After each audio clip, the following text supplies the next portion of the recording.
নমস্কার বন্ধুরা, library cooking চ্যানেলে সবাইকে স্বাগত জানাই। আবার আজকে একটা নতুন রেসিপি নিয়ে চলে এলাম। দেখো, আজকের রেসিপি হলো বাটার গার্লিক চিকেন। ঘরোয়া উপকরণ দিয়ে আমি বাড়িতে বানিয়েছি, সেটাই তোমাদের সঙ্গে শেয়ার করছি।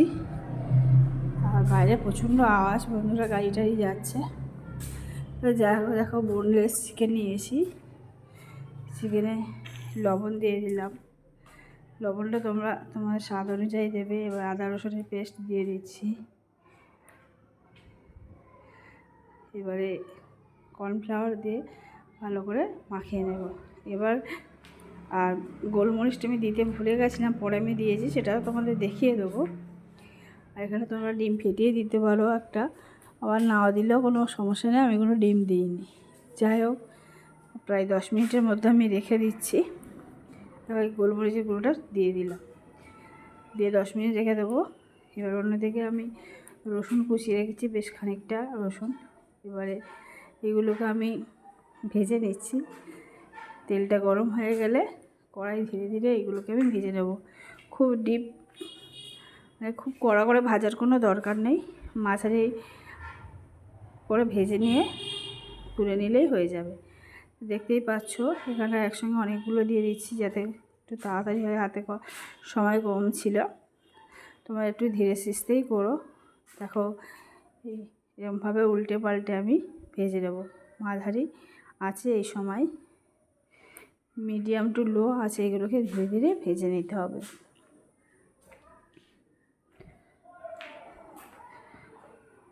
ভাজা হয়ে গেছে, দেখো উল্টে পাল্টে আমি এটা ভেজে নিচ্ছি যাতে এর স্বাদটা ভালো আসে। আর খুব বেশি ফ্রাই করা দরকার, আর কোটিংটা খুব বেশি দেওয়ারও দরকার নেই।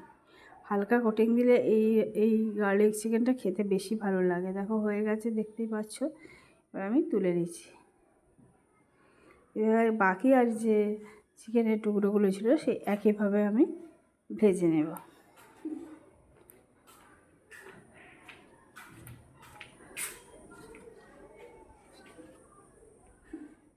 দেখো দিয়ে দিলাম বাকি চিকেনগুলোকে। হঠাৎ করে বাচ্চারা বাড়িতে খেতে চাইলে এরকমভাবে চিকেনের এই রেসিপিটা তোমরা করে দেখো, খুবই ভালো লাগবে। এই চিকেন গার্লিক তোমরা পোলাওর সঙ্গে বা পরোটার সঙ্গে, নানের সঙ্গে খেতে খুবই ভালো লাগে, খেতে পারো। দেখো উল্টে পাল্টে আমি বাকি যে চিকেনের টুকরোগুলো ছিল সেগুলোকেও ভেজে নিচ্ছি। গলাটা খুব ডিস্টার্ব করছে বন্ধুরা, প্লিজ কিছু মনে করো না। দেখো বাকি চিকেনের টুকরোগুলোকেও আমি একইভাবে ভেজে তুলে নিলাম। অন্যদিকে আমি একটা প্যান বসিয়ে দিয়েছি। সেই প্যানে কিছুটা পরিমাণ আমি দেখো বাটার দিয়ে দিচ্ছি। আর বাটারটা গলে গেলে এতে আমি কেটে রাখা গার্লিকগুলোকে দিয়ে দেবো, দিয়ে খুব ভালো করে একটু ভেজে নেব। যেহেতু গার্লিক চিকেন, সেজন্য এখানে গার্লিকটা একটু বেশি পরিমাণে দিতে হয়, তাহলে খেতে খুবই ভালো লাগে। এখানে পেঁয়াজের কোনো ব্যবহার না করাই ভালো। দেখো হয়ে গেছে, গার্লিকটাকে ভাজা হয়ে গেছে। এই সময় আমি 1 চামচের মতো কর্নফ্লাওয়ার দিয়ে দিচ্ছি, দিয়ে এটাকে খুব ভালো করে রসুনের সঙ্গে আবার আমি ভেজে নেব। এই সময় আঁচটাকে একদম কমিয়ে দেবো, লোতে দিয়ে দেখো ওটা আমি ভেজে দিচ্ছি। আর ভাজা হয়ে গেছে, এবার আমি দুধ দিয়ে দিচ্ছি। দুধটা আমার আগে থেকে জাল করা ছিল, খুব বেশি দেওয়ার দরকার নেই। এই রান্নাটা একদম শুকনো শুকনো খেতে বেশি ভালো লাগে, সেই কারণে দুধটা দিয়ে খুব ভালো করে নেড়ে চেড়ে নেবো। দেখতেই পাচ্ছ হয়ে গেছে। এই সময় আমি সামান্য লবণ দিয়ে দিলাম স্বাদের জন্য।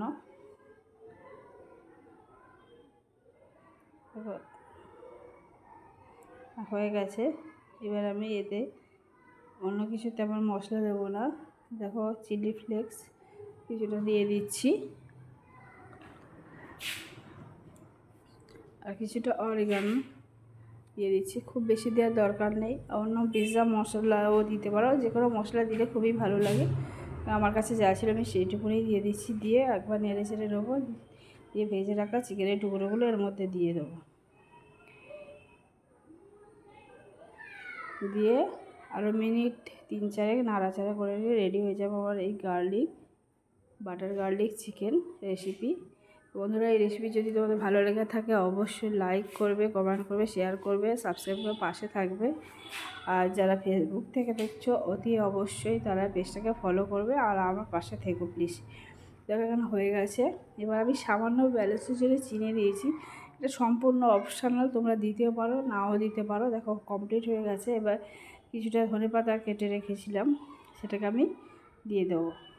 এটাও অপশনাল, দিতে পারো না দিতে পারো, দিলে তবে টেস্টটা খুব ভালো হয়। এবার আমি নামিয়ে নিচ্ছি।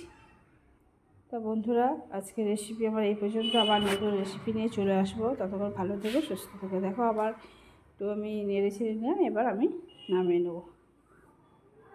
তো বন্ধুরা, খুব কম সময়ে বাচ্চারা খুব ভালোবাসবে, বড়োদেরও খুব ভালো লাগবে। এরকমভাবে তোমরা বাটার গার্লিক চিকেনটা অতি অবশ্যই বানিয়ে নিও।